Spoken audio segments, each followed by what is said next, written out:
이 상황에서 만약 사드를 비롯한 MD가 강화되면 중국은 어떤 조치를 취할 거냐면 최소 억제론에 대해서 재검토에 들어갈 수밖에 없습니다.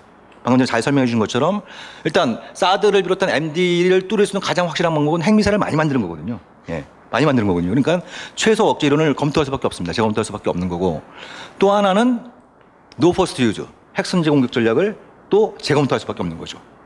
만약에 이런 어떤 조치들을 취할 때 동북아 세계의 어떤 이 안보 환경에 이 미칠 영향이라는 것은 어마어마한 수밖에 없는 거고, 한민구 장관께서 사드는 그 일개 포병 중대에 불과한데 너무 거창하게 생각하는 거 아니냐, 뭐 이런 식의 말씀을 하셨는데요. 2014년 8월 달에 당시 미 국방부 부장관이었던 로버트 워크가 한국에 왔습니다. 예, 사드 문제를 논의한다고 얘기했는데 한국 국방부는 이제 부인을 했었죠. 근데 이 로버트 워크가 미국에 들어가서 사드 관련된 연설을 했습니다. 연설을 하면서 뭐라고 얘기를 했냐면, 사드는 스트래티직 에셋, 전략적 자산이다라고 얘기하면서 이거를 한국에 배치하는 거는 배리를 3번이나 쓰면서 매우 중요한 국가적 결정이라고 얘기했습니다. 그래서 이 사드 배치 문제는 펜타곤 수준이 아니라 대통령 수준의 결정이 필요하다고 얘기했습니다. 사드 반경 200km 딱 그려가지고 대한민국의 2분의 1 내지 3분의 2가 방어 지역에 포함된다 이렇게 얘기를 하는데요. 이거 조금만 생각해보면 이게 얼마나 말이 안 되는 얘기인지 잘 알 수 있습니다. 이게 200km면, 예? 그리고 최대 사거리와 유효 사거리는 다릅니다.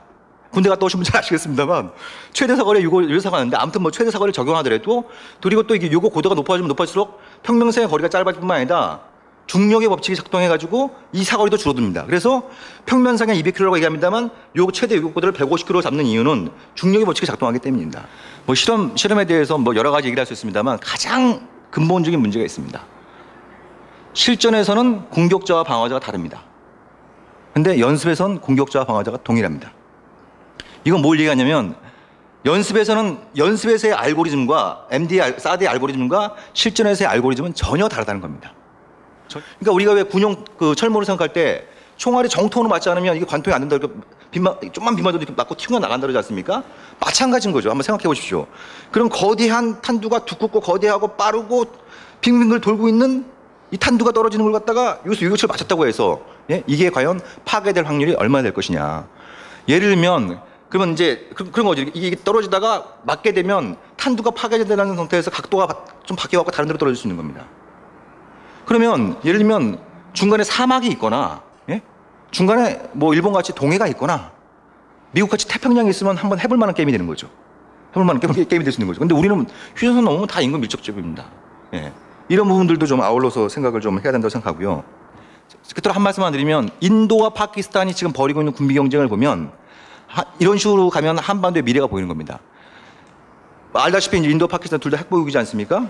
근데 인도가 이른바 뭐 콜드 스타트라고 하는 새로운 작전명을 통해서 뭐 아무튼 이제 시간이 없어서 자세히 설명드리기 그렇습니다만, 인도의 그 핵심적인 그 핵 전략은 핵 보복 능력 플러스 MD입니다. 그러니까 인도가 MD를 한다니까 파키스탄이 지금 뭘 만들고 있냐면 전술 핵무기를 만든 겁니다. 전술 핵무기, 핵대포, 예? 그다음에 단거리, 예? 그 핵미사일, 그러니까 MD로 잡을 수 없는, 예? 이런 것들을 만드는 거예요.